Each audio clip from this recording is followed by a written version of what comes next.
1977 में समंदर के अंदर दो बहुत अजीब आवाजें रिकॉर्ड हुईं। इनकी फ्रीक्वेंसी बहुत कम जबकि एम्पलीट्यूड बहुत बड़ा था। इनको अमेरिका के एटमॉस्फेरिक एडमिनिस्ट्रेशन के रडार ने रिकॉर्ड किया था, लेकिन हैरानी की बात यह है कि यही सेम आवाजें 5000 किलोमीटर दूर दूसरे रडार्स में भी रिकॉर्ड हुई। कैलकुलेशंस के बाद इन आवाज़ों की लोकेशन का अंदाज़ा लगाया गया तो मालूम पड़ा कि ये साउथ पैसिफिक ओशन के एक इंतहाई रिमोट एरिया में समंदर के अंदर जनरेट हुई थी। उस वक्त इन आवाज़ों को ब्लूप का नाम दिया गया और इन पर रिसर्च शुरू कर दी गई कि आखिर ये खौफनाक आवाज़ें किस चीज़ की थी। ज़ाहिरी तौर पे ये आवाज़ें किसी बहुत बड़ी चीज़ की होनी चाहिए थी, लेकिन समंदर के इस हिस्से में ऐसा कुछ भी नहीं मिला। कई सालों तक यही समझा जाने लगा कि समंदर के इस हिस्से के नीचे कोई बहुत बड़ा देव क्रिएचर रहता है, लेकिन 2012 के बाद national oceanic and atmospheric administration ने अपना स्टांस बदल कर कहा कि 1977 में रिकॉर्ड होने वाली आवाजें ग्लेशियल मूवमेंट यानी ग्लेशियर्स के हिलने की वजह से जनरेट हुई थी। पर सच्चाई क्या है इसके बारे में अभी तक कोई नहीं जान पाया। पर जिस पॉइंट पे ये आवाज रिकॉर्ड हुई थी वहां आज एक बहुत ही अनोखा काम किया जाता है। साउथ पैसिफिक ओशन के ठीक इस पॉइंट पर समंदर का वो हिस्सा मौजूद है जिसकी चारों साइड्स पर हजारों मील तक जमीन का कोई भी हिस्सा नहीं है। इसको ओशियानिक पोल के साथ साथ पॉइंट नीमो भी कहते हैं। यहाँ से जमीन का करीबी टुकड़ा तकरीबन 2688 किलोमीटर दूर है और ये करीबी टुकड़ा भी किसी काम का नहीं, क्योंकि ये साउथ पोल यानी एंटार्क्टिका है।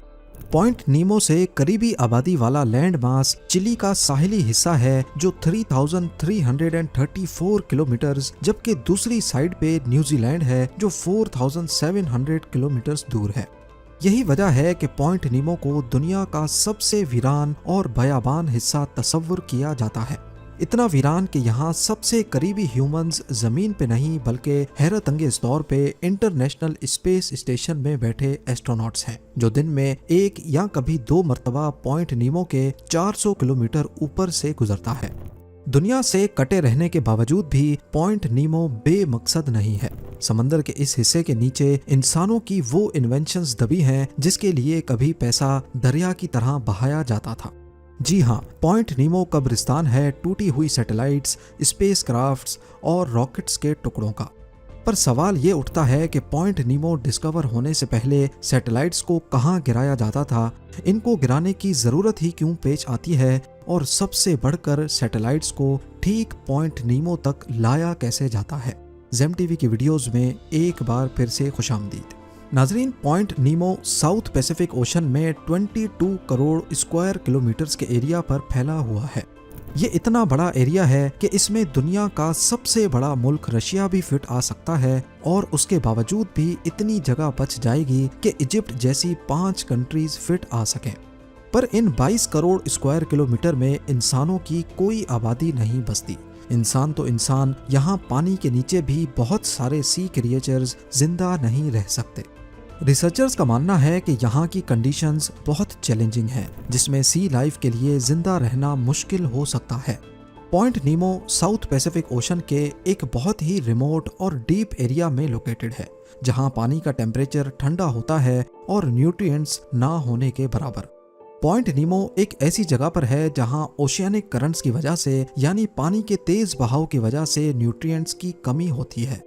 ये पानी ओशन के इस हिस्से में गोल गोल घूमता रहता है, यानी पैसिफिक ओशन के दूसरे हिस्सों का पानी यहाँ सही से फ्लो नहीं हो पाता, जिसकी वजह से यहाँ न्यूट्रिएंट्स की कमी होती है। और जहाँ भी न्यूट्रिएंट्स कम होते हैं वहाँ प्लैंकटन और दूसरे माइक्रोस्कोपिक ऑर्गेनिजम्स भी कम होते हैं, जो फूड चेन का बायस बनते हैं। इस एरिया में ओशन की गहराई लगभग 3700 मीटर्स या फिर 12100 फीट्स है। इतनी गहराई तक सनलाइट का पहुंचना नामुमकिन है, इसलिए यहाँ फोटोसिंथेसिस भी नहीं हो सकती। यानी कोई सी लाइफ होती भी है तो वो डीप सी ऑर्गेनिजम्स जैसे स्क्विड्स, बायोलुमिनेसेंट फिश और दूसरे डीप सी क्रिएचर्स हो सकते हैं जो एक्सट्रीम कंडीशंस में सरवाइव कर सकें। 1992 में पहली बार एक कैनेडियन इंजीनियर ने पॉइंट नीमो को मुख्तलिफ मैथमेटिकल कैलकुलेशंस करके डिस्कवर किया। ये जगह इतनी रिमोट है कि जिसने इस पॉइंट को डिस्कवर किया आज तक वो खुद भी यहाँ नहीं गया। 9 सालों के बाद 2001 में पहली बार इसको रशियन स्पेस एजेंसी की तरफ से इस्तेमाल किया गया। क्योंकि पॉइंट नीमो ओशन का वो हिस्सा है जो इंटरनेशनल वाटर्स में आता है, यानी इसको कोई भी कंट्री ओन नहीं करती। इसी वजह से दुनिया की मुख्तलिफ स्पेस एजेंसीज को यहाँ अपने स्पेस ऑब्जेक्ट्स गिराने के लिए किसी से परमिशन नहीं लेनी पड़ती। 23 मार्च 2001 रशियन स्पेस स्टेशन मीर को लॉन्च हुए 15 साल गुजर चुके थे और अब वो इस काबिल नहीं था कि ज्यादा अरसे तक मिशन पे रहे।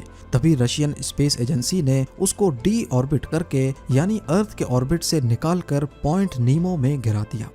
मीर के बाद दूसरी स्पेस एजेंसीज को भी ये जगह काफी मुनासिब लगी और अब वो भी इसको स्पेस क्राफ्ट डंपिंग के लिए इस्तेमाल करते हैं। पिछले 23 सालों में ये कब्रिस्तान बढ़ता गया और आज पॉइंट नीमो के नीचे 260 से ज्यादा स्पेस क्राफ्ट्स का मलबा मौजूद है और अनकरीब इंटरनेशनल स्पेस स्टेशन भी इसी पॉइंट नीमो पर दफन होने वाला है, क्योंकि नासा के मुताबिक ISS की लाइफ 2030 तक है। उससे पहले इसको डीकमीशन कर दिया जाएगा। सैटेलाइट्स या स्पेस क्राफ्ट्स को बहुत ही प्रिसाइज अंदाज में बारीकी से बनाया जाता है। करोड़ों डॉलर्स खर्च करने के बाद भी ये हमेशा रहने के लिए नहीं बनते। जैसे मुख्तलिफ प्रोडक्ट्स की एक्सपायरी डेट बनाते वक्त ही लिख दी जाती है, ऐसे ही स्पेस में घूमने वाले ऑब्जेक्ट्स की भी एक एक्सपायरी डेट होती है और उस एक्सपायरी डेट के बाद उनको वॉलंटरीली क्रैश करना बहुत ज़रूरी होता है। अगर ऐसा ना किया गया तो space craft out of control होकर कभी भी ऑर्बिट से निकलकर ज़मीन पे अनकंट्रोल्ड तरीके से गिर सकता है। 1978 में कॉस्मोस 954 जो एक सोवियत सैटेलाइट थी, उसमें कोई मसला हुआ और उसका कांटेक्ट बेस स्टेशन से टूट गया। अब वो सैटेलाइट बेकाबू होकर कुछ वक्त तक अपने ऑर्बिट में रही, लेकिन आखिरकार कई महीनों के बाद वो ऑर्बिट से निकलकर जमीन की तरफ बढ़ने लगी। जिस चीज का डर था वही हुआ। उसने अर्थ में अनकंट्रोल्ड एंट्री की, लेकिन सबसे बड़ा खतरा इसका आउट ऑफ कंट्रोल होना नहीं बल्कि इसमें मौजूद न्यूक्लियर रिएक्टर था, जिसकी वजह से इस सैटेलाइट को पावर मिलती थी।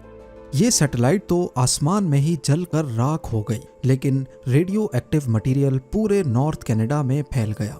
उसके बाद एक ऑपरेशन स्टार्ट किया गया जिसका मकसद सिर्फ और सिर्फ इस रेडियो एक्टिव मटेरियल की तलाश और उसकी सफाई था। ये अपनी तर्ज का सबसे बड़ा ऑपरेशन था, जिसको ऑपरेशन मॉर्निंग लाइट का नाम दिया गया। खुशकिस्मती से इसमें किसी का कोई नुकसान तो नहीं हुआ, लेकिन इस हादसे के बाद सैटेलाइट्स को न्यूक्लियर के जरिए चलाने के नुकसान की एक झलक दुनिया ने देख ली। इसके अलावा 1997 में ओक्लाहोमा से ताल्लुक रखने वाली लोटी विलियम्स पार्क में वॉक कर रही थी कि अचानक उनके कंधे पर कोई चीज आकर गिरी। मालूम पड़ा कि ये डेल्टा 2 रॉकेट का एक टुकड़ा है जो मीलों दूर एटमॉस्फेयर में दाखिल होते वक्त बिखर गया था। लोटी विलियम्स को इस हादसे में कोई चोट नहीं लगी, लेकिन इस हादसे ने सबकी आंखें खोल दी। ऐसे वाकयात फ्यूचर में पेश ना आए, इसी वजह से स्पेस ऑब्जेक्ट्स को ओशन के वीरान हिस्सों के ऊपर ही गिराया जाता है। जब तक पॉइंट नीमो डिस्कवर नहीं हुआ था, इससे पहले भी ये काम पैसिफिक ओशन या फिर जमीन के रिमोट एरियाज में किया जाता था। जब भी कोई सैटेलाइट या स्पेस क्राफ्ट क्रैश करना हो तो उसमें लगे थ्रस्टर्स की मदद से पहले उसको ऑर्बिट से निकाला जाता है। ऑर्बिट से निकालने के बाद भी वो अगले कई महीनों तक अर्थ के गिर्द घूमता रहता है, पर आहिस्ता आहिस्ता वो जमीन से करीब भी होता जाता है। थ्रस्टर्स कब, कहां, किस वक्त और किस पोजीशन में एक्टिवेट करने हैं, ये काम बहुत बारीकी से इंजीनियर्स कैलकुलेट करते हैं। अर्थ के एटमॉस्फेयर में एंटर होने से पहले दोबारा थ्रस्टर्स को एक्टिवेट किया जाता है, जिससे उसकी डायरेक्शन पॉइंट नीमो की तरफ की जाती है। याद रहे कि स्पेस में क्योंकि हवा नहीं है, प्रेशर नहीं है, इसी वजह से वहाँ किसी किस्म की फ्रिक्शन नहीं होती। सैटेलाइट्स जो अपने ऑर्बिट में हैं, वो बगैर पावर के अगले कई महीनों तक अपना ऑर्बिट नहीं छोड़ती।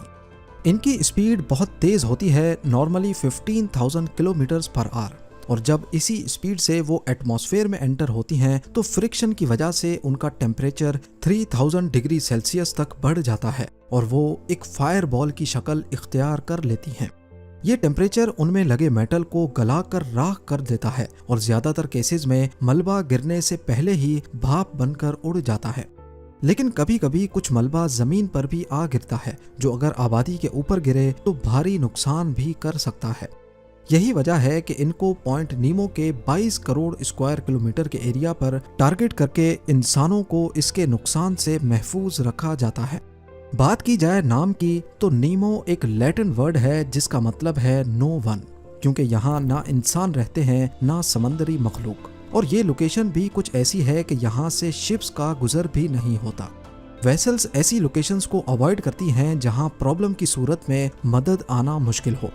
अगर आप पॉइंट नीमो में कभी फंस जाएं तो यहाँ शिप के जरिए मदद आने में 2 हफ्ते लग जाएंगे, और 3000 किलोमीटर तक ट्रैवल करने वाले हेलीकॉप्टर्स पूरी दुनिया में सिर्फ गिने चुने ही हैं, जिसमें स्कोर्स्की S-92, एगुस्टा वेस्टलैंड AW101 और लॉकहीड मार्टिन VH-71 शामिल हैं। और उनकी भी कोई गारंटी नहीं कि वो 3000 किलोमीटर का डिस्टेंस बिना रीफ्यूलिंग के तय कर सकें, और अगर कर भी लिया तो वापसी का फ्यूल नहीं बचेगा। पॉइंट नीमो तक पहुंचना और वहां अंडर वाटर रिसर्च करना साइंटिफिक कम्युनिटी का एक ख्वाब है। हो सकता है आने वाले वक्त में यहाँ रिसर्च हो और 1977 में आने वाली आवाज़ों के राज बेनकाब हो सकें। उम्मीद है जेम टीवी की ये वीडियो भी आप लोग भरपूर लाइक और शेयर करेंगे। आप लोगों के प्यार भरे कमेंट्स का बेहद शुक्रिया। मिलते हैं अगली शानदार वीडियो में।